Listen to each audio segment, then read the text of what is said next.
在這個愛情來得快，去得也快的時代，許多情侶都在尋找讓感情持久升溫的秘訣。我們深入探訪了多位關係心理學專家和資深伴侶諮商師，為你揭開那些讓愛情保鮮的關鍵之道。愛情其實像一株需要細心照料的植物，有住它自然的生長期。最初的熱戀期平均維持6到18個月，這段時間大腦會分泌大量被稱為愛情分子的苯乙胺 P， 讓我們戴上情人眼裏出西施的玫瑰色眼鏡。但隨住時間推移，這種化學物質會自然減少，這時才是真正愛情的開始，也是考驗的開始。聰明的伴侶懂得在日常生活中創造微型驚喜的魔力。研究顯示，偶爾的小驚喜比固定的大禮物更能維持感情熱度。試住在對方口袋裏留張暖心小紙條，或是突然帶回他最愛的甜點，甚至是在平凡的工作日中午約個即興的午餐約會。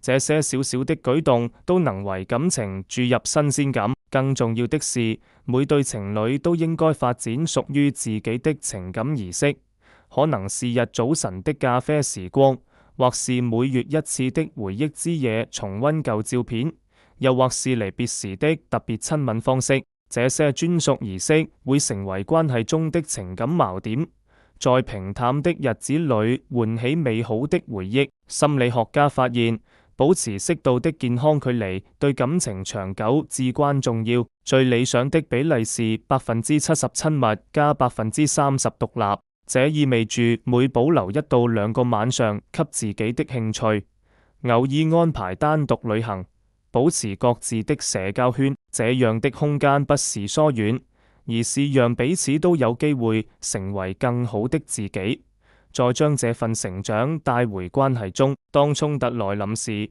會吵架的伴侶反而更長久。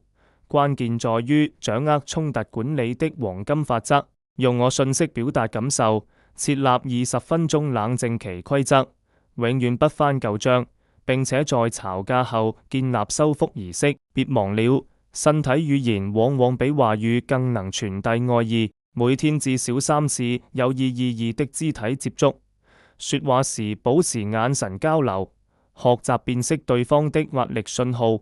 這些非語言的溝通方式能讓感情保持溫度。最穩固的關係是兩人一起進化。